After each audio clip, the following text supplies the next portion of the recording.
Assalamualaikum warahmatullahi wabarakatuh. Selamat pagi Bapak, izin memperkenalkan diri, Taruna tingkat 1 Politeknik Pengayoman Indonesia, jurusan Ilmu Pemasyarakatan. Nama Ridho Erianto Putra, STB 5518, Prodi Manajemen Pemasyarakatan kelas A. Izin Bapak, pada kesempatan kali ini saya akan mempresentasikan mata kuliah statistika dari bab 1 sampai bab 6 dengan dosen pengampu Bapak dari Aulia Apital, SE MSI.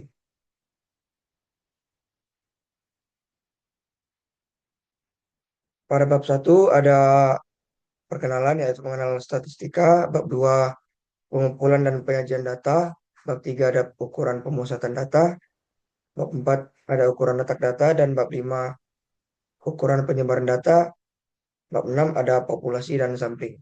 Yang terakhir adalah penutup. Pada bab 1 terdapat 4 materi yaitu orientasi pembahasan, jumlah variabel terikat, asumsi mengenai distribusi populasi data yang dianalisis, dan fase atau tujuan analisisnya.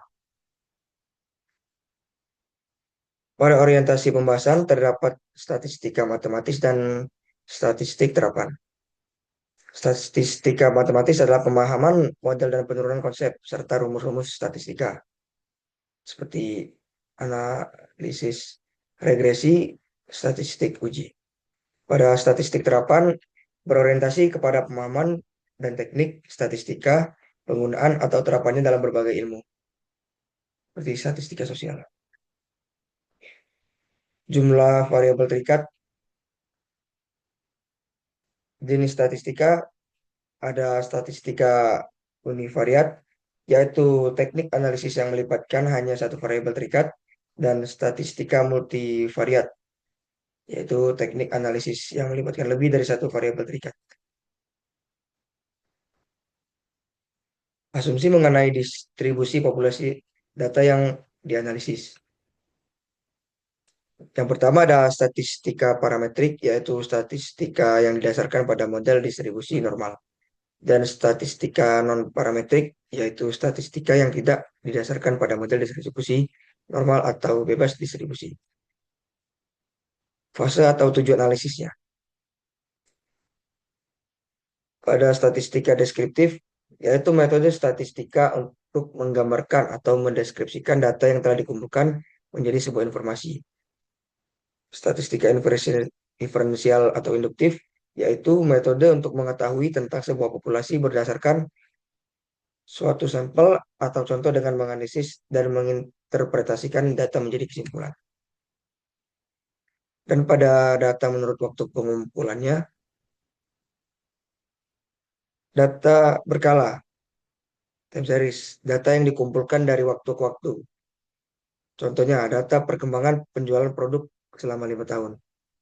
Dan cross-section, yaitu data yang dikumpulkan dalam suatu periode tertentu, seperti hasil sensus penduduk pada 2020. Selanjutnya, pada bab 2 ada 3 submateri, yaitu pengumpulan data, cara mengambil data, dan alat pengambilan data.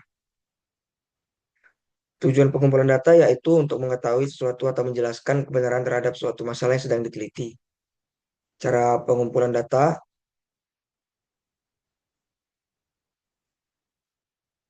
dari instrumen terdapat tes dan non-tes. Tes terdapat tes kemampuan dan tes hasil belajar. Dan pada non-tes ada angket, wawancara, dan observasi. Cara pengambilan data terdapat sensus dan sampling. Sensus yaitu cara pengumpulan data apabila seluruh elemen populasi diselidiki satu persatu. Dari sampling, cara pengumpulan data apabila yang diselidiki adalah elemen sampel dari suatu populasi. Selanjutnya, pada bab 3 terdapat materi median, modus, dan mean. Untuk mencari median, kita harus menggunakan rumus ini.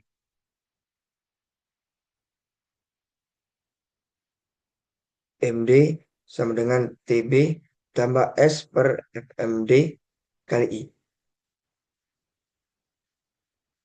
TB itu ialah tepi batas bawah kelas median. S itu letak median dikurang frekuensi kumulatif sebelum kelas median. FMD frekuensi kelas median. Dan I interval. Kita langsung ke contoh soal. Nah, dari contoh soal tadi,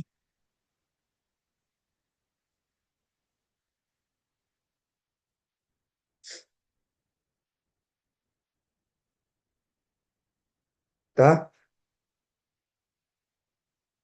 langsung saja.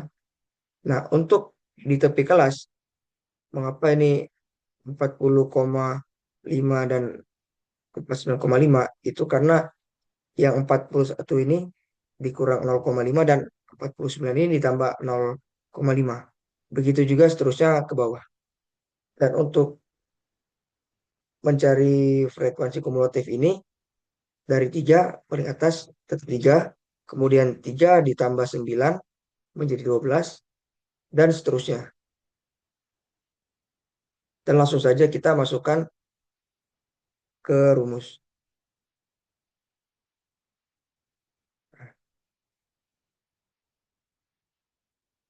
N ini ialah frekuensi dibagi 2 karena kita ingin mencari nilai tengah.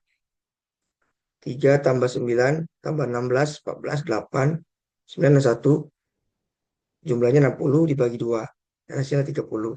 Diketahui N-nya 30.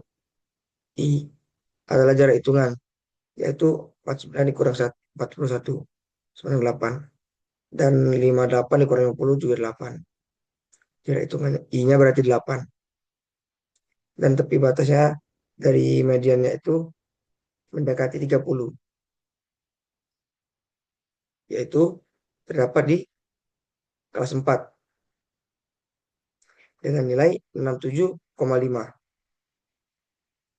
Kenapa dia di kelas 4? Karena kita bisa dilihat di sini 28 itu di kelas 3 frekuensi kumulatifnya itu 28, tidak mencapai 30. Sedangkan makanya maka dari itu dia naik ke di kelas 4.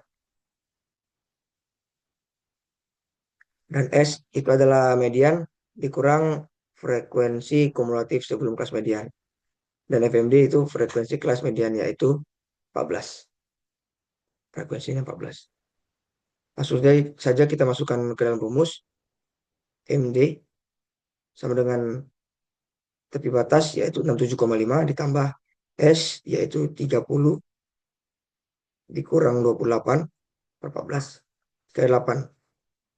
Dan langsung kita jumlahkan, dapat hasilnya di 68,64. Selanjutnya, untuk mencari mean grup data, kita menggunakan rumus ini. Rata-rata itu berkelompok sama dengan FI, yaitu frekuensi masing-masing kelas, XI, nilai tengah masing-masing kelas, dan N jumlah total pengamatan atau banyaknya data. Kita langsung saja ke contoh soal. Nah, dari ini kita buat tabel seperti ini. Nah, dari frekuensi kita jumlahkan semuanya dan jumlahnya itu 60. Ini adalah N. Dan untuk mencari XI ini kita jumlahkan 41 ditambah 49 yaitu 90. Nah, itu kita langsung bagi 2 dan hasilnya 45. Kenapa dibagi 2? Karena kita ingin mencari nilai tengah. Dan begitu juga seterusnya. 50 tambah 58, 59 tambah 67 dan dibagi 2 dan dapatlah hasilnya. Setelah itu kita cari nilai F dikali XI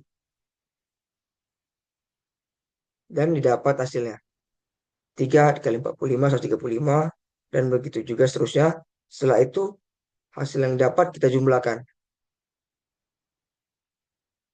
dan kita masukkan ke rumus 4194 per 60 Hasilnya 69,9. Atau kita bisa bulatkan menjadi 70.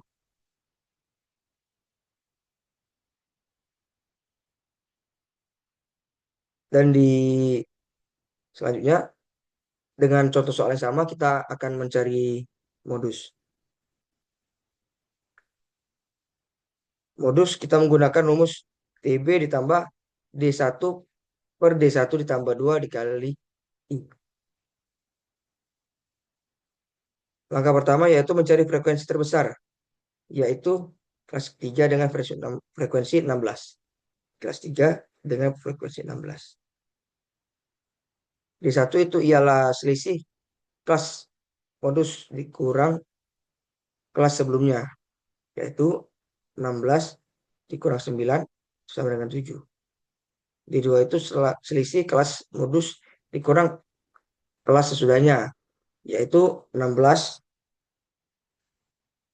dikurang 14 sama dengan 2. Dan itu adalah selisih setiap interval.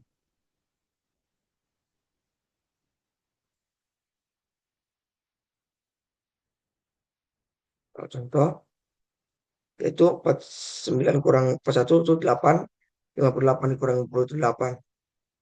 Dan tepi batasnya adalah 58,5. Karena 59 dikurang 0,5 itu 58,5 dari sini. Karena dia di kelas ketiga dan tepi batasnya itu 59, itu untuk 59 dikurang 0,5 dan 67 itu ditambah 0,5. Gitu.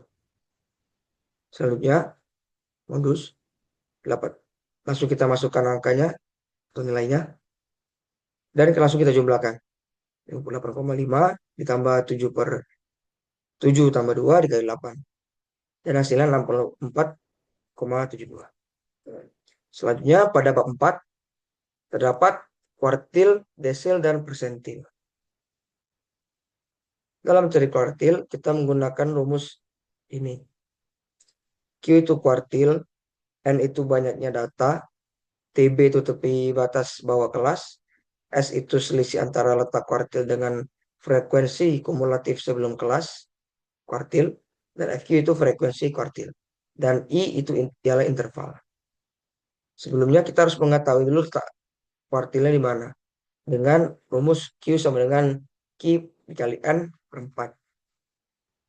Langsung saja pada contoh soalnya seperti ini. Nah, kita seperti yang dijelaskan sebelumnya, kita harus mengetahui dulu letak kuartilnya di mana dengan rumus ini. Q1-nya 1 dikali 60 per 4, Q2-nya 2 dikali 60 per 4, Q3 3 dikali 60 per 4. Dan diketahui hasilnya. Lalu kita letakkan kelasnya. Q1 berada di sini, Q2, dan begitu juga dengan Q3. Setelah itu kita gunakan rumus Q sama dengan TB ditambah S per FQ dikali I. Lalu kita masukkan angkanya dan kita jumlahkan seperti ini. Q1 didapatkan hasil 44,5, Q2 55,5, dan Q3 itu 67. Selanjutnya hasil. Sama seperti sebelum-sebelumnya, sebelum kita mengetahui nilainya, kita harus mengetahui dulu letak desilnya. Kita harus mengetahui letaknya. Daripada desil ini, rumusnya itu D sama dengan D dikali N per 10. Setelah kita mengetahui letaknya, kita baru mencari nilai dengan rumus tersebut. Ya, dan ini adalah rumusnya. D itu adalah desil 1 sampai desil 9, N itu banyak data, TB itu tepi batas bawah kelas, S itu selisih antara letak desil dengan frekuensi kumulatif sebelum kelas desil, FD itu frekuensi desil, dan I itu adalah interval. Langsung pada contoh soal. Seperti ini. Lalu kita cari tepi batas bawah kelasnya 0 dan 9 kan. Kita kita cari tepi batas bawah kelasnya itu dikurang 0,5. Jadi yang pertama itu min 0,5, 10 dikurang 0,5 menjadi 9,5 dan seterusnya. Selanjutnya, frekuensi kumulatif seperti yang dijelaskan sebelumnya. Cara mencari frekuensi kumulatif itu dijumlahkan. Jadi yang pertama itu 4 tetap 4, 4 ditambah 9, 13, 13 tambah 86 itu 99, dan begitu juga seterusnya.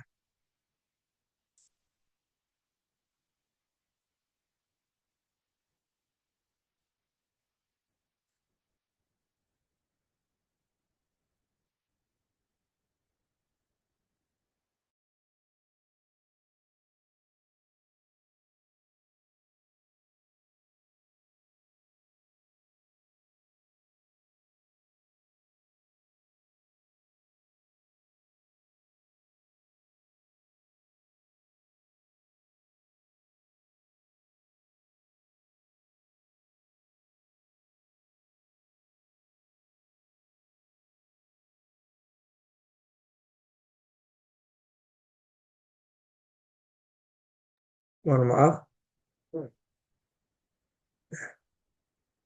Setelah itu,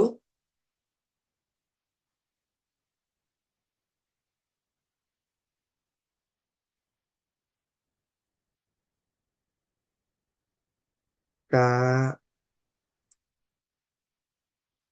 jumlahkan, dan kita seperti yang sebelumnya dijelaskan, kita harus mengetahui dulu letak desilnya. Menggunakan rumus D sama dengan D dikali N per 10.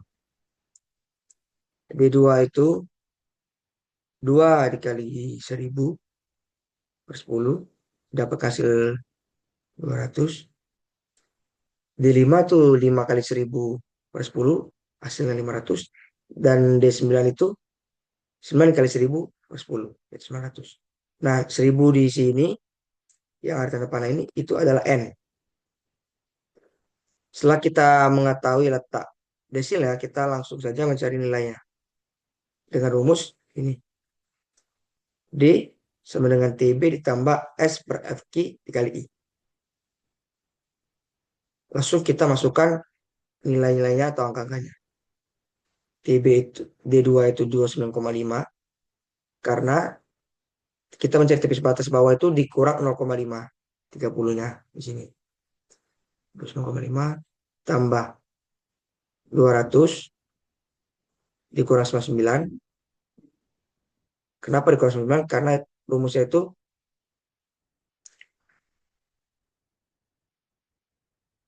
itu TB ditambah S per FD. S itu adalah selisih antara letak desil dengan frekuensi kumulatif sebelumnya, sebelum kelas desil. Lalu dikali 9 yaitu interval. Dan langsung dijumlahkan. D2 dapat hasil 34,54, D3 dapat hasil 47,27, dan D5 dapat hasil 66,42. Selanjutnya, pada persentil, sama kita sebelum mencari nilai persentil harus mengetahui dulu letak persentilnya di mana. Menggunakan rumus ini. P sama dengan P dikali N per 100. Setelah kita mengetahui letak persentil, kita langsung mencari nilai persentil menggunakan rumus ini. P sama dengan TB ditambah S per FP dikali I. P itu adalah persentil, 1, 2, sampai dengan 99. N byte data.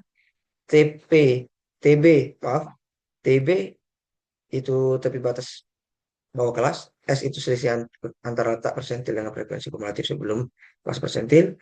FD adalah frekuensi kelas persentil, dan I adalah interval. Langsung pada contoh soal. Carilah nilai P2, P50, dan P75. Jadi biasa kita cari dulu frekuensi kumulatifnya seperti yang dijelaskan sebelumnya. 10 awal, 10 tambah 17, 27, 27 tambah 7, 34, dan begitu juga seterusnya. Kita mencari dulu letak persentilnya di mana menggunakan rumus ini. P25 itu di 12,5, P50 itu 25, dan P75 itu 37,5. P25 dan P50 itu berada di kelas 2.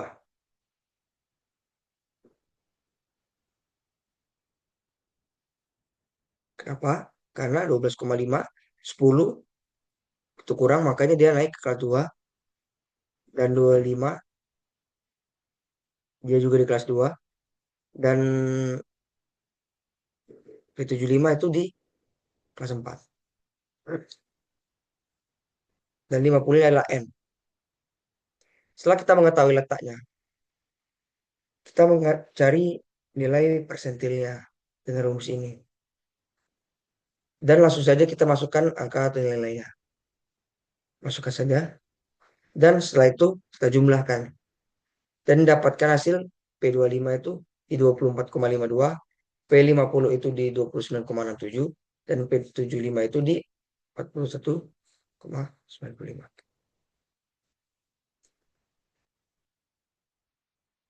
Selanjutnya, pada bab 5 itu terdapat range, mean deviation, varian, dan standar deviasi.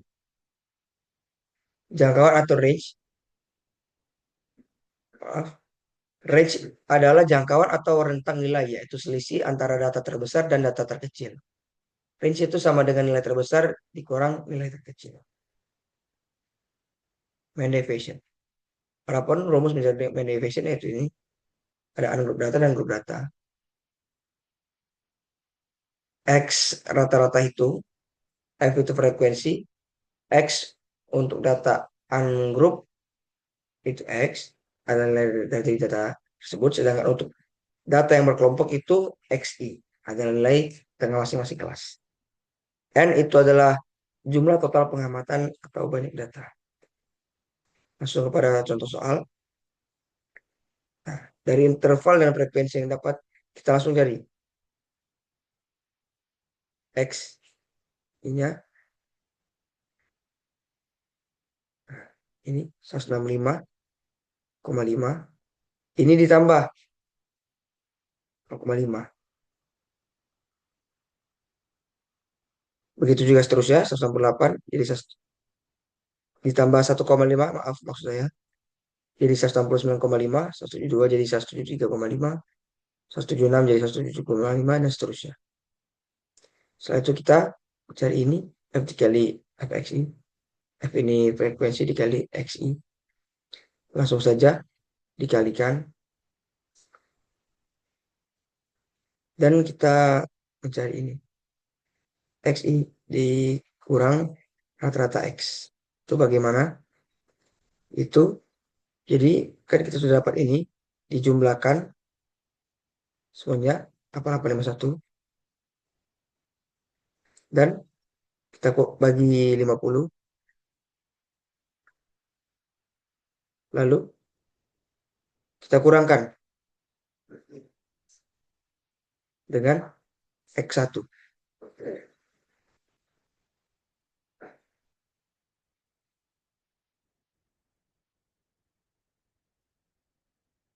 Dan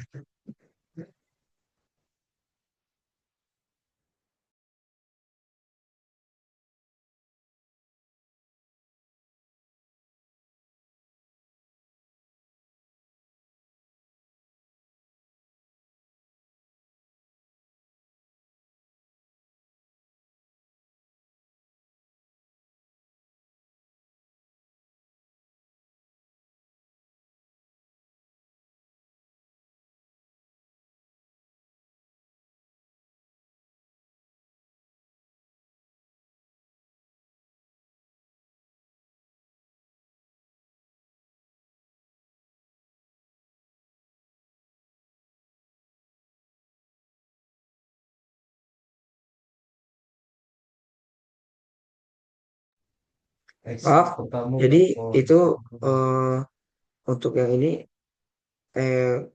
IX ini kurang X itu hasil dari ini langsung kita kalikan saja dengan frekuensi.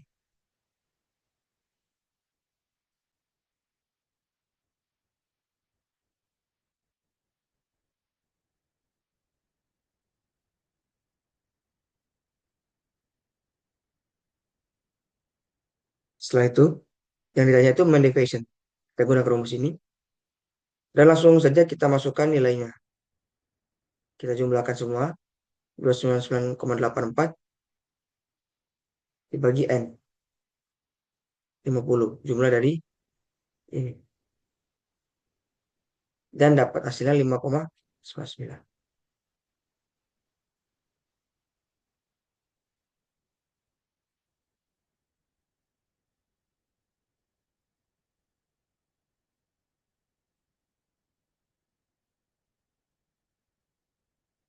Selanjutnya, ada pun juga rumus mencari varian,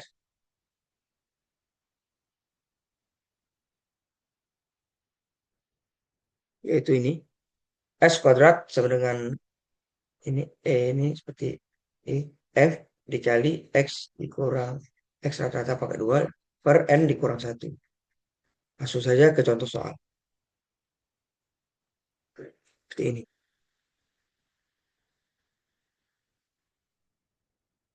X-nya itu ialah 164 ditambah 1,5 dan begitu juga ke seterusnya. Dan untuk mencari F dikali X ini tinggal dikalikan saja. Nah, X ini dikurang X rata-rata ini dari hasil F dikali X ini kan kita jumlahkan semua. Setelah itu dibagi 50 dan dikurangkan dengan X I. Setelah dapat ini. Untuk selanjutnya itu langsung saja di pangkat 2 kan. Dan untuk yang ini itu hasil dari perkalian ini 132 mulai 1 dikalikan dengan ini. Ini 6.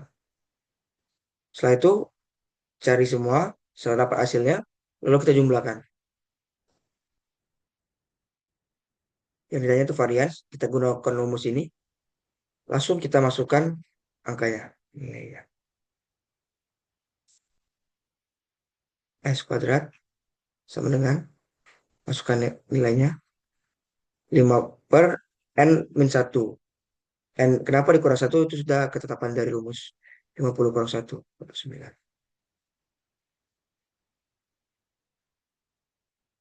Dan dapatlah hasil 53,97. Selanjutnya itu ada standar deviasi, yaitu menggunakan rumus S kuadrat sama dengan F X min X rata-rata kuadrat per N min 1. Ini contoh soalnya. Kita agak lebih mudah, kita buat seperti tabel seperti ini.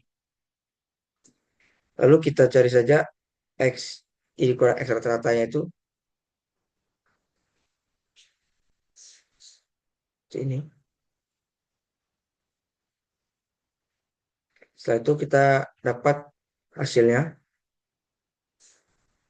Dan ini nilainya kita jumlahkan, yaitu 512. Setelah itu untuk XI kurang X rata-ratanya itu dikuadratkan menjadi 7,02 dan begitu juga seterusnya. Setelah itu kita jumlahkan dan kita menggunakan rumus ini, standar deviasi, dan kita masukkan angka-angkanya. Oke. 454,86 per 7 dikurang 1. Nah, kenapa 7 dikurang 1? Itu karena ada rumusnya N-1. N itu jumlah banyak data. Ada 1, 2, 3, 4, 5, 6, 7 kurang 1. Setelah itu dapat hasilnya. Dan kita akarkan. Dan hasilnya itu 8,70. S sama dengan 8,70. Karena sudah diakarkan. Mohon maaf ada kesalahan sedikit. Selanjutnya pada bab 6 terdapat populasi dan sampling. Nah, seperti ini.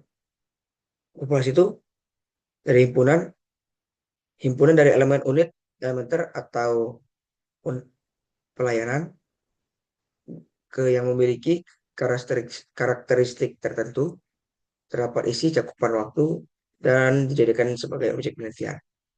Nah, seperti ini turunannya, yaitu ada siapa yang teliti, data, Apa yang teliti? Nah, dan ini adalah parameternya. Sampling, himpunan bagian subset dari populasi, statistik, dan estimasinya. Berikut adalah contoh diagram populasi. Selanjutnya, tujuan rapat hari ini.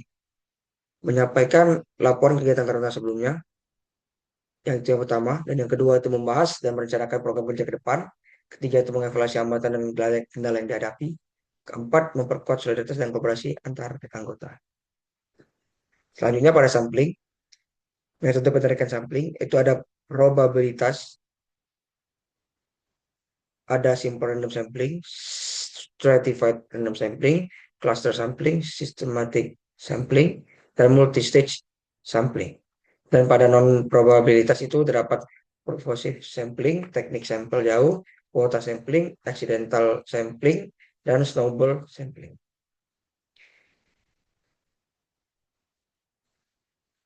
Sampling acak sistematis. Sampling acak sistematis atau systematic random sampling adalah metode pengambilan sampel probabilitas di mana elemen pertama dari sampel dipilih secara acak dan kemudian setiap elemen selanjutnya dipilih secara sistematis dan interval yang tetap dari daftar populasi yang terurut sehingga memastikan adanya peluang yang sama bagi setiap unit populasi untuk terpilih dan menghasilkan sampel yang representatif. Selanjutnya ada sampling acak berdata. Sampling acak berserata adalah metode pengambilan sampel probabilitas di mana populasi dibagi menjadi subkelompok yang homogen atau serata berdasarkan karakteristik tertentu. Lalu dia selalu sampel acak diambil secara independen dari setiap strata. Tujuannya adalah untuk memastikan setiap subkelompok terwakili dengan baik dalam sampel, meningkatkan akurasi dan presisi hasil penelitian, serta memungkinkan penarikan kesimpulan yang lebih meyakinkan tentang populasi yang beragam. Jadi ada sampling acak berdasarkan area. Sampling acak berdasarkan area atau disebut juga cluster random sampling adalah teknik pengambilan sampel yang membagi populasi menjadi kelompok-kelompok geografis atau cluster dan kemudian memilih secara acak cluster-cluster tersebut untuk menjadi sampel penelitian. Teknik ini ideal untuk populasi yang tersebar luas atau sulit diakses seperti meneliti masyarakat di suatu wilayah besar karena fokus pada area geografis, mempermudah peneliti untuk mengumpulkan data. Selanjutnya ada purposive sampling. Purposive sampling adalah teknik penentuan sampel dalam penelitian dengan mempertimbangkan kriteria atau karakteristik tertentu yang relevan dengan tujuan penelitian di mana peneliti secara sengaja memilih sampling yang dapat memberikan data paling kaya dan spesifik, bukan secara acak. Metode ini juga dikenal sebagai judgmental atau expert sampling, sangat berguna dalam penelitian kualitatif atau menggali wawasan mendalam dari individu yang memiliki keahlian atau pengalaman spesifik terkait topik penelitian. Selanjutnya itu ada snowball sampling. Snowball sampling adalah teknik non-probabilitas dalam penelitian di mana peneliti memulai dengan sejumlah kecil partisipan awal dan kemudian meminta mereka untuk mereferensikan individu lain yang memenuhi kriteria penelitian. Proses ini mirip dengan bola salju yang melinding, di mana ukurannya terus bertambah sehingga sampel menjadi lebih besar seiring jalannya waktu. Teknik ini digunakan untuk meneliti populasi yang sulit dijangkau atau bersembunyi, seperti kelompok dengan kondisi langka atau identitas yang sensitif. Selanjutnya itu ada accidental sampling. Accidental sampling adalah teknik pengambilan sampel penelitian non-probabilitas di mana peneliti memilih sampel berdasarkan kemudahan, kebetulan, atau aksesibilitas tanpa memperhatikan representativitas populasi secara menyeluruh. Peneliti secara sengaja memilih siapa saja yang ditemui dan dianggap cocok dengan kriteria penelitian karena faktor kenyamanan dan efisiensi biaya.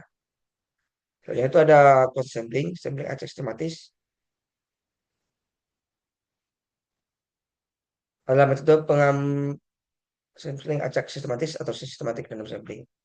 Adalah metode pengambilan adalah metode pengambilan sampel probabilitas di mana elemen pertama dari sampel dipilih secara acak dan kemudian setiap elemen selanjutnya dipilih secara sistematis dengan interval yang tetap dari daftar populasi yang terurut sehingga memastikan adanya peluang yang sama bagi setiap unit populasi untuk terpilih dan menghasilkan sampel yang representasi.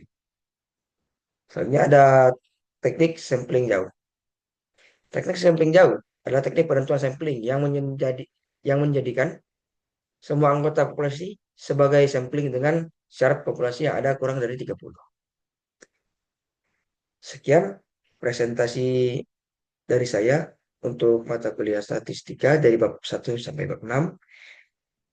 Terima kasih atas perhatiannya, semoga bermanfaat dan saya harap saya mendapatkan nilai yang sangat baik pada mata kuliah ini dengan